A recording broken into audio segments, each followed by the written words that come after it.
হাসিনা বিরোধী আন্দোলনে ভারতের হস্তক্ষেপের সুযোগ ছিল না মন্তব্য জয়শঙ্করের। ব্যর্থতা স্বীকার করল কি দিল্লি? গাজার পাশাপাশি এবার লেবাননে ইসরায়েলের হামলা, অনিশ্চয়তায় পড়তে যাচ্ছে কি 4 মাস ধরে চলা যুদ্ধবিরতি? যুদ্ধে না জড়িয়ে ইরানের সাথে আস্থার সম্পর্ক গড়তে আগ্রহী যুক্তরাষ্ট্র, তেহরানের কাছে হার মানছে কি ওয়াশিংটন? আসসালামু আলাইকুম, দেখছিলেন Banglavision world news headline. Sheikh Hasina বিরোধী আন্দোলনের বিষয়ে তথ্য থাকলেও পরামর্শ দেয়া ছাড়া দিল্লির করার কিছুই ছিল না বলে মন্তব্য করেছেন ভারতের পররাষ্ট্রমন্ত্রী এস জয়শঙ্কর। বলেছেন, প্রধানমন্ত্রী নরেন্দ্র মোদীর সাথে বাংলাদেশের প্রধান উপদেষ্টা ডক্টর মোহাম্মদ ইউনূসের বৈঠকের অনুরোধ বিবেচনাধীন। শনিবার নয়াদিল্লিতে পররাষ্ট্র মন্ত্রণালয়ের সংসদ বিষয়ক কমিটির বৈঠকে বাংলাদেশ, পাকিস্তান, শ্রীলঙ্কা সহ প্রতিবেশী দেশের সাথে ভারতের সম্পর্কের সার্বিক বিষয়ে কথা হয়। বাংলাদেশ প্রসঙ্গে জয়শঙ্কর স্বীকার করেন, শেখ হাসিনা বিরোধী আন্দোলনে হস্তক্ষেপের সুযোগ ছিল না ভারতের। তিনি আরও জানান, 2 থেকে 4 এপ্রিল থাইল্যান্ডে অনুষ্ঠিত বিমস্টেক সম্মেলনে প্রধানমন্ত্রী নরেন্দ্র মোদীর সাথে ডক্টর ইউনূসের বৈঠকের জন্য বাংলাদেশের অনুরোধ গ্রহণ করা বা প্রত্যাখ্যানের বিষয়টিও এখন বিবেচনাধীন। সংসদীয় কমিটির বৈঠকে বাংলাদেশে হিন্দু নির্যাতন প্রসঙ্গ টেনে কয়েকজন উদ্বেগ প্রকাশ করলে ডক্টর ইউনূস সরকারের বক্তব্য উপস্থাপন করেন জয়শঙ্কর। বলেছেন, বাংলাদেশের অন্তর্বর্তী সরকার জানিয়েছে, সংখ্যালঘু নির্যাতন বলে প্রচারিত ঘটনাগুলো ছিল রাজনৈতিক উদ্দেশ্য প্রণোদিত সাম্প্রদায়িক হামলা নয়। এদিকে বাংলাদেশে হিন্দু নির্যাতন নিয়ে আলোচনা হয়েছে কট্টর হিন্দুত্ববাদী সংগঠন আরএসএস এর অখিল ভারতের প্রতিনিধি সভায়। বেঙ্গালুরুতে ওই সভায় বলা হয়েছে, বাংলাদেশে নির্যাতন ও মানবাধিকার লঙ্ঘনের শিকার হিন্দুদের পাশে দাঁড়াবে আরএসএস। তবে ভারতে আশ্রয় দিয়ে নয়, নির্যাতিতদের বাংলাদেশে রেখেই নিরাপত্তা নিশ্চিতের পক্ষে কাজ করা হবে। গাজায় অব্যাহত হামলায় হামাসের রাজনৈতিক শাখার নেতা সালাহ আল বারদাউস সহ 50 জনেরও বেশি ফিলিস্তিনিকে হত্যা করেছে দখলদার ইসরায়েলি বাহিনী। এই নিয়ে 15 মাসের আগ্রাসনে হত্যার শিকার হয়েছে 50,000-এরও বেশি ফিলিস্তিনি। শনিবার ভোর থেকে ইসরায়েলের হামলার খান ইউনিসে আল মাউসি এলাকায় স্ত্রী সহ আল বারদাউইল নিহত হয়েছেন বলে নিশ্চিত করেছে হামাস। প্রাণঘাতী হামলা হয়েছে গাজার রাফা শহরের নাসর ও জাপানিজ আবাসিক এলাকায়। রাফা ফিলিস্তিনের রেড ক্রিসেন্টের অ্যাম্বুলেন্সকে লক্ষ্য করে হামলা চালিয়েছে ইসরায়েলি সেনারা। শহরে ঢোকার পথ আর কাছাকাছি ক্যাম্পগুলোতে চেকপয়েন্ট বসিয়ে কয়েকটি প্রধান রাস্তাও বন্ধ করে দিয়েছে দখলদার বাহিনী। এতে খাদ্য ও চিকিৎসার অভাবে গাজায় দেখা দিয়েছে চরম মানবিক সংকট। এদিকে গাজা ভূখণ্ডে নতুন করে হামলার বিষয়ে শনিবার রাতে বৈঠক হয়েছে ইসরায়েলের। গাজায় আবারও যুদ্ধবিরতি কার্যকর করে বাকি 59 জন ইসরায়েলিকে জিম্মিকে ফেরানোর দাবিতে বিক্ষোভ কর্মসূচি জারি রেখেছে হাজার হাজার ইসরায়েলি। তেল আবিবে ইসরায়েলি প্রতিরক্ষা মন্ত্রণালয়ের বাইরে এই বিক্ষোভে অন্যান্যের মধ্যে ছিলেন কিছুদিন আগে মুক্তি পাওয়া জিম্মি ও তাদের স্বজনরা। এছাড়াও গাজায় ইসরায়েলের আগ্রাসন আর হত্যাযোগ্য বন্ধের দাবিতে ইউরোপের বিভিন্ন দেশে বিক্ষোভ কর্মসূচি অব্যাহত রয়েছে। এদিকে লেবাননেও ব্যাপক হামলা চালিয়েছে ইসরায়েলি বাহিনী। লেবাননের স্বাস্থ্য মন্ত্রণালয় জানিয়েছে, দেশটির 5ম বড় শহর টায়ারে ইসরায়েলি বাহিনীর হামলায় অনেক হতাহত হয়েছে। এই হামলায় গত 4 মাস ধরে চলমান যুদ্ধবিরতির স্থায়িত্ব নিয়ে উদ্বেগ দেখা দিয়েছে। বিস্তারিত ডেস্ক রিপোর্টে। গাজা ভূখণ্ডে ইসরায়েলি বড় বড় হামলা অব্যাহত রাখার পাশাপাশি এদিকে যুদ্ধবিরতির ভেতরেই লেবাননে হামলা চালিয়েছে ইসরায়েল। লেবাননের প্রধানমন্ত্রী নওয়াফ সালাম জানান, তার দেশ একটি নতুন যুদ্ধের শঙ্কার ভেতর রয়েছে। লেবাননের স্বাস্থ্য মন্ত্রণালয়ের মতে, লেবাননের 5ম বড় শহর টায়ারে ইসরায়েলি বাহিনীর হামলায় বেশ কয়েকজন হতাহত হয়েছেন। আল জাজিরার একটি প্রতিবেদনে এই তথ্য জানানো হয়েছে। এদিকে ইসরায়েলের এই নৃশংস হামলার পর সেখানে কার্যকর যুদ্ধবিরতির চুক্তি নিয়ে শঙ্কা দেখা দিয়েছে। হামলার পর সেখানে থাকা প্রতিরোধ বাহিনীকে টার্গেট করা হয়েছে বলে দাবি করে ইসরায়েলি বাহিনী। এদিকে লেবাননের প্রধানমন্ত্রী উদ্বেগ প্রকাশ করে বলেন, লেবানন সীমান্তে আবারও ইসরায়েলের সামরিক অভিযান শুরু হলে তা লেবানিজ জনগণের জন্য দুঃখজনক পরিণতি বয়ে আনবে। এছাড়া ইসরায়েলের প্রাণঘাতী আক্রমণের কারণে গত 4 মাস আগে প্রতিরোধ বাহিনীর সঙ্গে যে যুদ্ধবিরতির চুক্তি সম্পাদিত হয়েছিল তা বিপদগ্রস্ত হতে পারে বলে আশঙ্কা করা হচ্ছে। মূলত 4 মাস আগে হওয়া যুদ্ধবিরতির পর লেবাননে এটি ইসরায়েলের সবচেয়ে ভয়াবহ হামলা। ইসরায়েলি বাহিনী দাবি করেছে, ইসরায়েলের মেটুলাকে টার্গেট করে 3টি রকেট ছোড়া হয়েছিল, ফলে টায়ারের প্রতিরোধ বাহিনীকে টার্গেট করে হামলা চালানো হয়। তবে ইসরায়েলি হামলার দায় অস্বীকার করেছে প্রতিরোধ বাহিনী। এদিকে রাজনৈতিক প্রতিপক্ষের কাছ থেকেও বাড়তে থাকা বিরোধিতার সম্মুখীন হচ্ছে প্রতিরোধ বাহিনী। গত বছর লেবাননে বিধ্বংসী ইসরায়েলি আক্রমণের জন্য তারা প্রতিরোধ বাহিনীকে দায়ী করেছিল। লেবাননের মন্ত্রী মিশেল মেনাসা বলেন, রকেট হামলার বিষয়ে লেবাননের সেনাবাহিনী তদন্ত শুরু করেছে। এদিকে যুদ্ধবিরতির শর্ত অনুযায়ী সব লেবানি ভূমি থেকে প্রত্যাহার না করায় ইসরায়েলকে দীর্ঘস্থায়ী সংঘর্ষের জন্য দায়ী করেছে লেবানন। চুক্তির অধীনে জানুয়ারি মাসের ভেতর ইসরায়েলের প্রত্যাহারের জন্য একটি সময়সীমা নির্ধারণ করা হয়েছিল, তবে ইসরায়েল তা 18 ফেব্রুয়ারি পর্যন্ত স্থগিত রাখে। ইসরায়েলি বাহিনী ততদিন লেবাননের 5টি স্থানে অবস্থান করে বেশ কয়েকটি হামলা চালায়। যদিও তারা তাদের দাবিতে প্রতিরোধ বাহিনীকে টার্গেট করার কথা বলেছিল, তবে অসংখ্য এসব প্রাণঘাতী হামলা প্রায় বেসামরিকদের উপরই করা হয়। এদিকে দেশকে অস্থিতিশীল করার ও সহিংসতা পুনরায় উদ্দীপ্ত করার প্রচেষ্টার নিন্দা জানিয়েছেন লেবাননের প্রেসিডেন্ট জোসেফ আউন। এছাড়া তিনি সংঘর্ষের তীব্রতা প্রতিরোধের জন্য আহ্বান জানান। অপরদিকে ইসরায়েলের প্রধানমন্ত্রী বেনিয়ামিন নেতানিয়াহু বলেন, তারা লেবাননের প্রতিরোধ বাহিনীর বিরুদ্ধে ইসরায়েল সামরিক বাহিনীকে শক্তিশালীভাবে আক্রমণ করার নির্দেশ দিয়েছেন। নেতানিয়াহু বলেন, তাদের ভূখণ্ডে যা কিছু ঘটছে তার জন্য লেবানন সরকারকে দায়ী বলে মনে করে ইসরায়েল। লেবানন ইসরায়েল পরিস্থিতি নিয়ন্ত্রণের বাইরে চলে যেতে পারে এমন উদ্বেগ প্রকাশ করেছেন অনেকেই। এদিকে পরিস্থিতি শান্ত করতে মার্কিন নেতৃত্বাধীন বিরোধ নিরসন কমিটির সাথে লেবানন কর্মকর্তাদের সঙ্গে আলোচনা চলছে, এমনটি জানিয়েছে আল জাজিরা। আল জাজিরার সাথে এক সাক্ষাৎকারে হামাদ বিন খলিফা ইউনিভার্সিটির রাজনীতি বিশ্লেষক সুলতান বারাকাত সতর্ক করে বলেন, যতদিন পর্যন্ত ইসরায়েলি দখল অব্যাহত থাকবে ততদিনই প্রতিরোধ চলতেই থাকবে। ইফাত জাহান, বাংলাভিশন। তেহরানের বিষয়ে সুর নরম হচ্ছে কি ওয়াশিংটনের? অব্যাহত হুমকি ধামকিতে তোলপাড় ফেলে দেয়া যুক্তরাষ্ট্রের পক্ষ থেকে জানানো হয়েছে ইসরায়েলের সাথে যুদ্ধে না জড়িয়ে আস্থার সম্পর্ক গড়তে চান ট্রাম্প প্রশাসন। এই তথ্য জানিয়েছেন মার্কিন প্রেসিডেন্ট ডোনাল্ড ট্রাম্পের মধ্যপ্রাচ্য বিষয়ক বিশেষ দূত স্টিভ উইফটক। এমন পরিস্থিতিতে যুক্তরাষ্ট্রকে হুঁশিয়ার করে ইরানের সর্বোচ্চ নেতা আয়াতুল্লাহ আল খামেনি বলেছেন, আক্রান্ত হলে ওয়াশিংটনের বিরুদ্ধে চরম আঘাত হানবে তেহরান। হিজল জুবায়েরের ডেস্ক রিপোর্টে বিস্তারিত। হঠাৎই ইরানের ব্যাপারে ইউটার্ন নিতে দেখা যাচ্ছে মার্কিন প্রেসিডেন্ট ডোনাল্ড ট্রাম্পকে।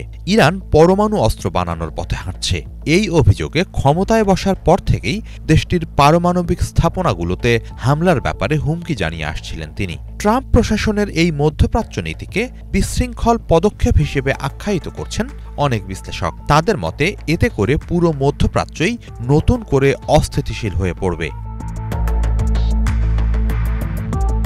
এরই মাঝে এবারে ইরান প্রশ্নে সুর নরম করতে দেখা যাচ্ছে ট্রাম্পকে। তার মধ্যপ্রাচ্য বিষয়ক বিশেষ দূত স্টিভ উইটকফ জানিয়েছেন, ইরানের সাথে যুদ্ধ এড়াতে চায় যুক্তরাষ্ট্র। মার্কিন সাংবাদিক টাকার কার্লসনকে দেয়া এক সাক্ষাৎকারে একথা বলেন তিনি। কয়েক সপ্তাহ আগে পরমাণু কার্যক্রম নিয়ে সমঝোতার আহ্বান জানিয়ে ইরানকে একটি চিঠি দেন মার্কিন প্রেসিডেন্ট। চিঠিতে উল্লেখিত প্রস্তাবকে অগ্রহণযোগ্য উল্লেখ করে তা প্রত্যাখ্যান করে তেহরান। ওই চিঠিটিকে ইরানকে ট্রাম্পের পক্ষ থেকে দেয়া এক ধরনের হুমকি হিসেবে দেখা হচ্ছিল। তবে উইটকফ জানিয়েছেন, চিঠিটি মোটেও হুমকি জানানোর উদ্দেশ্যে দেয়া হয়নি, বরং সেটি তেহরানের সাথে ওয়াশিংটনের বৈরিতা নিরসনের চেষ্টায় একটি কূটনৈতিক পদক্ষেপ। উইটকফ জানান, চিঠিতে ট্রাম্প নিজেকে শান্তির সপক্ষের প্রেসিডেন্ট হিসেবে অভিহিত করেন এবং ইরানের সাথে শান্তি স্থাপন করার আগ্রহ পোষণ করেন। বলেন, দুই দেশের উচিত হবে না সামরিকভাবে মুখোমুখি হওয়া। আলোচনায় বসে সব সুরাহার আহ্বান জানান মার্কিন প্রেসিডেন্ট। উইটকফ আরও বলেন, সংঘাত বা যুদ্ধ এড়াতে ট্রাম্প ইরানের সাথে আস্থার সম্পর্ক গড়ে তুলতে চান।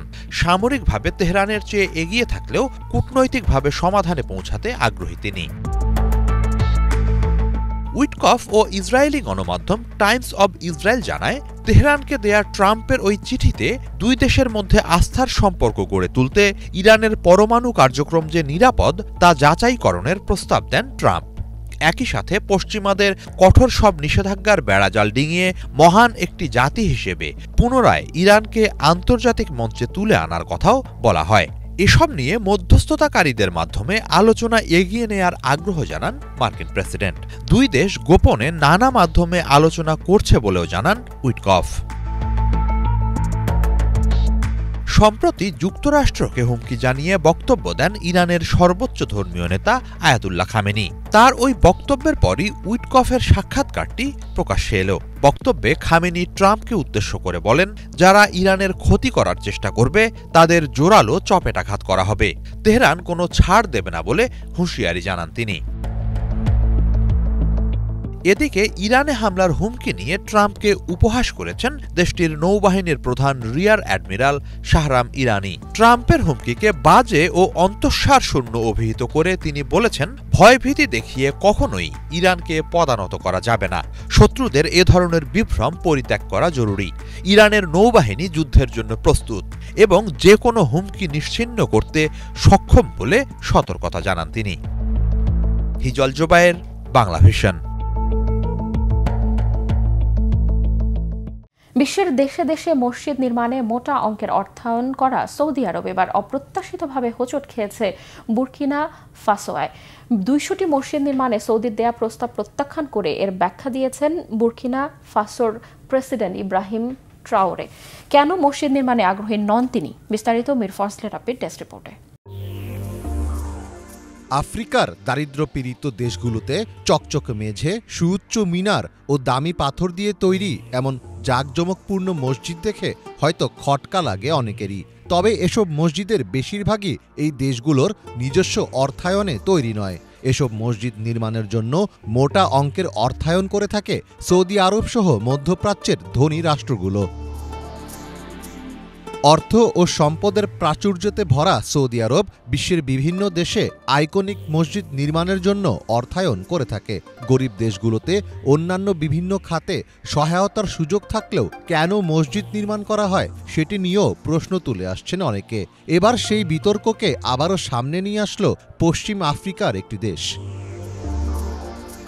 সৌদি আরবের পক্ষ থেকে 200টি মসজিদ নির্মাণের প্রস্তাব প্রত্যাখ্যান করেছে বুরকিনা ফাসো। এর পরিবর্তে দেশটি সৌদি আরবকে অনুরোধ করেছে তারা যাতে এমন প্রকল্পে বিনিয়োগ করে যা দেশের জনগণের জন্য আরও সহায়ক হবে। মসজিদের বদলে স্কুল, হাসপাতাল এবং ব্যবসা প্রতিষ্ঠানে বিনিয়োগ করলে আরও কর্মসংস্থান সৃষ্টি হবে বলে মনে করছেন দেশটির প্রেসিডেন্ট। বুরকিনা ফাসোর প্রেসিডেন্ট ক্যাপ্টেন ইব্রাহিম ট্রাওরে বলেছেন, বুরকিনা ফাসোতে ইতোমধ্যেই যথেষ্ট মসজিদ রয়েছে এবং অনেক মসজিদ পুরোপুরি ব্যবহারও করা হয় না। তার মতে বুরকিনা ফাসোর এখন এমন উন্নয়নমূলক প্রকল্পের প্রয়োজন যা দেশটিকে আরও শক্তিশালী করবে এবং গুরুত্বপূর্ণ ক্ষেত্রগুলোতে অগ্রগতি সাধন করবে। সৌদির প্রস্তাব প্রত্যাখ্যান করে প্রেসিডেন্ট ট্রাওরে স্পষ্ট করে দিয়েছেন তার অগ্রাধিকার হল শিক্ষা, স্বাস্থ্যসেবা এবং অর্থনৈতিক উন্নয়ন। প্রেসিডেন্ট হওয়ার পর থেকে ট্রাওরে জনগণের অবকাঠামো উন্নত করার উপর বিশেষ গুরুত্ব দিয়েছেন যাতে দেশের দীর্ঘমেয়াদী উন্নয়ন নিশ্চিত করা যায়। অর্থনৈতিকভাবে স্বাবলম্বী হওয়ার প্রচেষ্টার অংশ হিসেবে প্রেসিডেন্ট ট্রাওরে আন্তর্জাতিক মুদ্রা তহবিলের আর্থিক সহায়তাও প্রত্যাখ্যান করেছেন। এর পরিবর্তে তিনি দেশের নিজস্ব সম্পদ ব্যবহার করতে চান। এর মধ্যেই দেশটির সকল বৈদেশিক ঋণ মিটিয়েও দিয়েছেন তিনি। এছাড়াও দেশের সকল জনগণের জন্য শিক্ষাকে সম্পূর্ণ ফ্রি করে দেওয়ার ঘোষণাও দিয়েছেন তিনি। ফলে সৌদির প্রস্তাব প্রত্যাখ্যানের এ সিদ্ধান্ত তার জাতীয় উন্নয়নের বৃহত্তর পরিকল্পনারই প্রতিফলন হিসেবে দেখছেন অনেকে। অনেক বছর ধরেই আফ্রিকা জুড়ে প্রভাব বৃদ্ধির প্রচেষ্টায় লক্ষ লক্ষ ডলার বিনিয়োগ করছে তুরস্ক, ইরান, কাতার ও সৌদি আরব সহ সম্পদশালী মুসলিম দেশগুলো।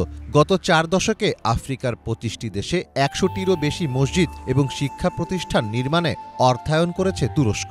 এমন অনেক জায়গায় চাকচিক্যতে ভরা বিশালাকার এসব মসজিদ নির্মাণ করা হয়েছে যেখানে বিদ্যুৎ সংযোগেরই কোনো নিশ্চয়তা নেই।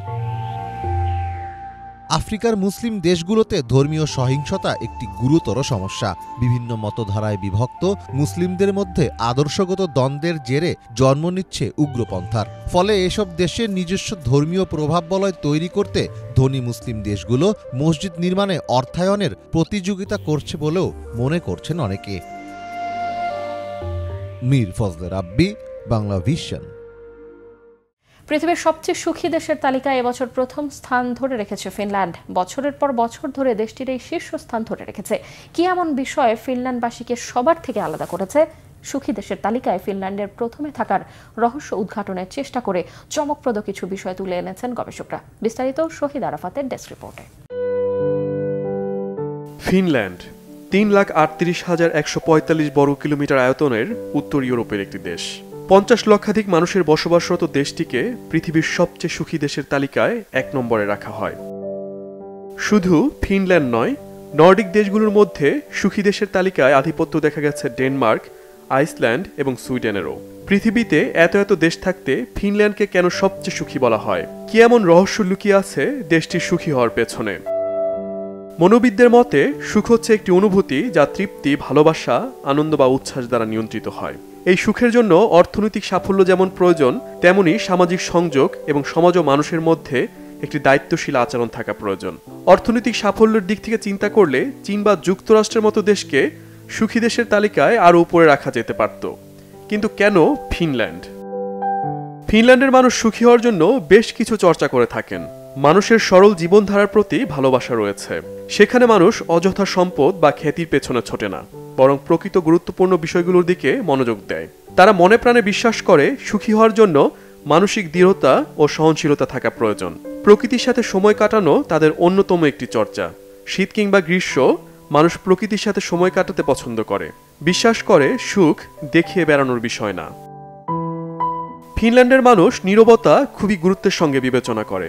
দেশটিতে প্রচলিত একটি প্রবাদ রয়েছে, যেখানে নীরবতা স্বর্ণ আর কথা বলা রূপা হিসেবে গণ্য হয়। ফিনরা বিশ্বাস করে বিশ্রাম জীবনযাত্রার অবিচ্ছেদ্য অংশ। তারা এও মনে করে প্রকৃত সুখ নিঃশব্দ মুহূর্তগুলোর মধ্যেই লুকিয়ে থাকে। ফিনল্যান্ডের শিক্ষা ব্যবস্থা কঠিন পরীক্ষা বা দীর্ঘ পড়াশোনার উপর নির্ভরশীল নয়। তারা শিক্ষায় সমান সুযোগ, সৃজনশীলতায় গুরুত্ব দেয়। ফিনল্যান্ড বিশ্বের সবচেয়ে কম দুর্নীতিগ্রস্ত দেশগুলোর মধ্যে একটি। সেখানে সামাজিক বিশ্বাসের মাত্রা অত্যন্ত উঁচু, যে কারণে একটি শিশুর একা স্কুলে যাওয়া খুবই স্বাভাবিক বিষয় হিসেবে দেখা হয়। Shahid Arafat, Bangla vision, news desk. যুক্তরাষ্ট্রের নিউ মেক্সিকো অঙ্গরাজ্যের লাস ক্রসের শহরে গোলাগুলিতে অন্তত ৩ জন নিহত আর ১৫ জন আহত হয়েছে। স্থানীয় সময় শুক্রবার রাত ১০টার দিকে লাস ক্রসের শহরে একটি পার্কের কাছে গোলাগুলি হয়। পুলিশ ঘটনাস্থলে আসার পর সেখান থেকে আলামত হিসেবে ৫০-৬০টির মতো বন্দুকের খোসা উদ্ধার করেছে। পুলিশের ধারণা দুই গ্রুপের মধ্যে বন্দুক হামলা হয়ে থাকতে পারে। নিহতদের মধ্যে একজন ১৬ আর অপরজন দুইজনের বয়স ১৮ থেকে ১৯ বছর। তাদের বয়স ১৬ থেকে ৩৬-এর মধ্যে। তবে স্থানীয় বিভিন্ন হাসপাতালে তাদেরকে ভর্তি করা হয়েছে। বন্দুক হামলার ঘটনার পর এখন পর্যন্ত কাউকে আটক করা যায়নি। বিশ্বের দেশে দেশে পবিত্র মাহে রমজান পালিত হয় প্রতিটি অঞ্চলের ঐতিহ্য ও বাহারি আয়োজনে। কোথাও সাহরির আগে কামান দাগানো, কোথাও ইফতারের ঐতিহ্যবাহী খাবারের সমারোহ, আর কোথাও রাতভর মসজিদে ইবাদতে মশগুল থাকার অপূর্ব দৃশ্য। রীতিনীতিতে যতই ভিন্নতা থাকুক, এই মাসে ধর্মপ্রাণ মুসলমানদের লক্ষ্য মহান আল্লাহ ও সৃষ্টিকর্তার অনুগ্রহ অর্জন। ধারাবাহিক আয়োজনে দেশে দেশে রমজানে এবারের পর্বে লিবিয়া নিয়ে বিস্তারিত জানাচ্ছেন হাফিজুল ইসলাম। উত্তর আফ্রিকার দেশ লিবিয়া। হযরত ওসমান রাদিয়াল্লাহু তাআলা আনহুর শাসনামলে লিবিয়ায় ওড়ে ইসলামের পতাকা। ভূমধ্যসাগর তীরের দেশটিতে মোট জনসংখ্যার ৯৯% মানুষ মুসলমান। লিবিয়ার মুসলমানদের কাছে গুরুত্বপূর্ণ এক মাস পবিত্র রমজান। বিভিন্ন ধর্মীয় রীতিনীতি ও আনন্দ আয়োজনে এখানে পালিত হয় মাহে রমজান। ইফতারের দস্তরখানে থাকে বিভিন্ন পদের খাবার। সুন্নত অনুসরণ করে খেজুর দিয়ে রোজা ভাঙেন লিবিয়ান মুসলমানরা। সাথে খাওয়া হয় দুধ, ফলের রস, তেঁতুল চিনি দিয়ে বানানো টক মিষ্টি পানীয় তামারুল হিন্দ। ডাল ও সবজি দিয়ে তৈরি জনপ্রিয় স্যুপ, শোরবা, তাব্বুলেশ, ফাত্তোশ ও শশার সালাদ, সামোসা, সাম্বুসিক ও ফালাফেল ইফতারের কিছু প্রিয় খাবার। দুধ, চিনি ও মাখন দিয়ে তৈরি ক্রিমি পুডিং, হারিসা, ভেড়ার মাংস, রসুন, টমেটো, আলু ও মশলা দিয়ে রান্না করা লিবিয়ান স্টু, ঐতিহ্যবাহী খাবার কুসকুসের আছে বেশ জনপ্রিয়তা। মাগরিব নামাজের পর খাওয়া হয় মাংস, ডাল, টমেটো ও মশলা দিয়ে রান্না করা স্যুপ, হাড়িরা। বার্লির আটা থেকে তৈরি ভারী পরিজ্জাতীয় খাবার বাজিন। টুনা মাছের পদ, হুবিজাবিল টুন, ঝাল টমেটো সস দেয়া পোচ ডিম, সাথে মচমচে রুটি, শাকসুকা, বুরেক তাজিন, বাসবৌসা সহ হরেক রকম খাবার। বাকলাভা, কাতায়েফ, কুনাফা ও বাসবৌসা লিবিয়ান মেনুতে ডেজার্ট হিসাবে বেশ জনপ্রিয়। বাজিন নামের এক ধরনের রুটি ইফতার টেবিলে থাকবেই। সেহরিতে রুটির সাথে এখানে পরিবেশন করা হয় চিজ, জলপাই ও মধু। তখন লিবিয়ানরা খায় দই, খেজুর, চা, কফি ও ফলের জুস। রমজানের রাতে তারাবির নামাজ লিবিয়ানদের কাছে গুরুত্বপূর্ণ একটি উপলক্ষ। সবাই একসাথে জামাতে নামাজ আদায় করেন তারা। নামাজের পর বসে ঘরোয়া আড্ডা। সেখানে থাকে কফি, চা আর অনেক রকম পানীয়র ব্যবস্থা। ইতিহাসখ্যাত নেতা ওমর আল মুখতারের হাত ধরে স্বাধীনতা আসে লিবিয়ায়। তারপর দীর্ঘ সময় দেশটিতে ছিল গাদ্দাফির শাসন। নানা উত্থান পতন, সংঘাত, সহিংসতায় কাটছে দেশটির বর্তমান। এর মাঝেও রমজানের পবিত্রতা রক্ষা ও সিয়াম সাধনায় কাটানোর চেষ্টা করেন লিবিয়ান মুসলমানরা। হাফিজুল ইসলাম, বাংলা ভিশন। উত্তর আফ্রিকার অন্যতম প্রাচীন ইসলামিক স্থাপত্য নিদর্শন আল জাইতুনা মসজিদ ইতিহাসের সাক্ষী হয়ে দাঁড়িয়ে আছে তিউনিস শহরের প্রাণকেন্দ্রে। যুগে যুগে এটি শুধু উপাসনালয় হিসেবে নয়, ইসলামী শিক্ষা, সংস্কৃতি ও জ্ঞান চর্চার গুরুত্বপূর্ণ কেন্দ্র হিসেবে পরিচিতি পেয়েছে। রমজানের বিশেষ আয়োজনে দেশে দেশে মসজিদের আজকের পর্বে থাকছে জাইতুনা মসজিদ। আল জাইতুনা মসজিদ তিউনিসিয়ার রাজধানী তিউনিস শহরের অন্যতম প্রাচীন ও গুরুত্বপূর্ণ ইসলামিক স্থাপত্য নিদর্শন। এই ঐতিহাসিক মসজিদটি মদিনা এলাকার কেন্দ্রস্থলে অবস্থিত এবং এটি উত্তর আফ্রিকার অন্যতম গুরুত্বপূর্ণ ইসলামী শিক্ষাকেন্দ্র হিসেবেও পরিচিত। আল জাইতুনা মসজিদটির ইতিহাস অষ্টম শতাব্দীর শুরুতে আব্বাসীয় খিলাফতের শাসনামলের শুরু। 732 খ্রিস্টাব্দে উমাইয়ার শাসক হাসান ইবনে আন নুমান এই মসজিদটি নির্মাণ করেন। ইসলামের প্রসারের সাথে সাথে এটি জ্ঞান চর্চার একটি কেন্দ্রে পরিণত হয়। বিশেষত মধ্যযুগে এটি মুসলিম বিশ্বে অন্যতম শ্রেষ্ঠ ইসলামিক শিক্ষাকেন্দ্র হয়ে ওঠে। আল জাইতুনা মসজিদে বহু নামকরা ইসলামী পণ্ডিত ও বিজ্ঞানী জ্ঞান চর্চা করেছেন এবং এখানকার পাঠাগারটিও অনেক মূল্যবান পাণ্ডুলিপির সংরক্ষণাগার হিসেবে ব্যবহৃত হয়। মসজিদটি তিউনিসিয়ার সংস্কৃতি ও ইসলামের চেতনাকে ধারণ করে। এটি শুধুমাত্র একটি উপাসনালয় নয়, বরং এটি যুগ যুগ ধরে ধর্মীয়, সামাজিক ও শিক্ষামূলক কর্মকাণ্ডের প্রাণকেন্দ্র হিসেবে ব্যবহৃত হয়ে আসছে। এখানে ইসলামী দর্শন, আইন, বিজ্ঞানের বিভিন্ন শাখায় গবেষণা হয়েছে, যা পুরো মুসলিম বিশ্বে জ্ঞানচর্চার আলো ছড়িয়েছে। তিউনিস শহরের প্রধান ধর্মীয় ও সাংস্কৃতিক অনুষ্ঠানগুলোর কেন্দ্রবিন্দু হিসেবেও এটি গুরুত্বপূর্ণ ভূমিকা পালন করে। আল জাইতুনা মসজিদের স্থাপত্য নিদর্শন এক অনন্য ঐতিহ্যের প্রতিফলন। মসজিদটি আর্কেড, সুসজ্জিত খিলান এবং উঁচু মিনার সহ অপূর্ব ইসলামী স্থাপত্যশৈলীতে নির্মিত। এর ছাদে 160টি খিলান রয়েছে, যা মসজিদটির স্থাপত্যশৈলীতে এক বিশেষ সৌন্দর্য এনে দিয়েছে। প্রধান মিনারটি ইসলামের ঐতিহ্যবাহী স্থাপত্যশৈলীর প্রতীক এবং এটি শহরের অন্যতম দর্শনীয় স্থান। মসজিদের অভ্যন্তরে মার্বেল পাথরের স্তম্ভ এবং কারুকার্য খচিত দরজা ও জানালাগুলো এক অনন্য শৈল্পিক নিদর্শন। আল জাইতুনা মসজিদ শুধু তিউনিসিয়ায় নয়, বরং সমগ্র মুসলিম বিশ্বের অন্যতম শ্রেষ্ঠ ঐতিহাসিক স্থাপত্য ও শিক্ষাকেন্দ্র হিসেবে স্বীকৃত। এটি ইসলামের গৌরবময় ইতিহাসের এক উজ্জ্বল প্রতীক এবং আধুনিক যুগেও এর গুরুত্ব অক্ষুণ্ণ রয়েছে। ইমরান মাহমুদ, বাংলা ভিশন। এই ছিল আজকের মতো, সাথে থাকায় ধন্যবাদ।